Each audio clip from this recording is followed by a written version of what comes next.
Tekshirsak, sahar 30 dan baland. Men aytdim, aka dedim, oyzob qololmayman. Sahari 31.3 chiqdi.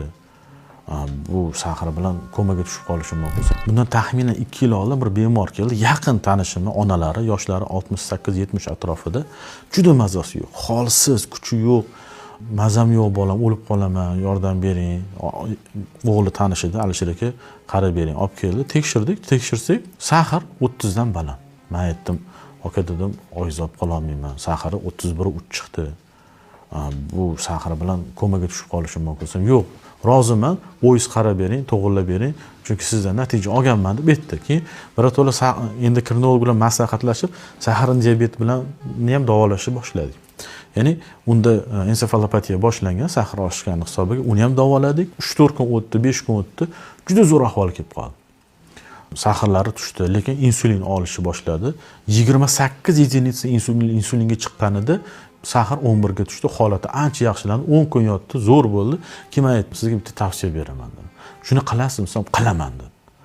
Bolam yashagim kelyapti, qilaman. Men o'lib qolsam kerak deb o'yladim. Mana holat yomonlashganda. Yashagim kelyapti. Nima qilay dedi. Bitta ish qilasiz dedim. Shu saharga mumkin bo'lmagan narsalarni cheklaysiz. Ayniqsa shakar bilan un yemaysiz dedim. Har kuni menga 2 soat yurib berasiz dedim. Kech payt 1 soat, ertalab 1 soat. Mahallangizda oyog'ingizga udobli narsa olib yurib berasiz dedim. Keyin qarang, bo'layotgan voqea. Menga 10 kundan keyin telefon qilyapti o'g'illar. Alisher aka 28 единица olardilar. Hozir 20 ga tushirdik. Nimaga? Sahar 6 dan oshmayapti. Nima qilyaptilar? Voy, sportsim bo'lib ketganlar. Ertalab 1,5 soat, kechqurun 1,5 soat yuradilar. Tosh yoqsa ham, qor yoqsa ham yuradilar. Bo'ldi, juda yaxshi. Yana 10 kundan keyin telefon qilyaptilar. 1 oydan keyin qayta ko'raga kelish kerak. Alisher aka, biz anaqani insulinni 10 ga tushirdik. Sahar oshmayapti. 5.4, 4.8, 5.1 bo'lyapti. Lekin rosa yuryaptilar. Bo'ldi, juda yaxshi.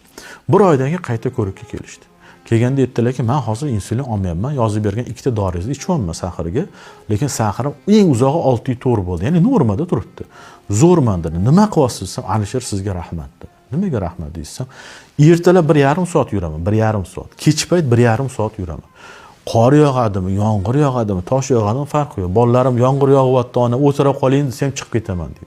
Boshida 10 kun qiyin bo'ldi. Bo'g'imlarim og'ridi, belim og'ridi.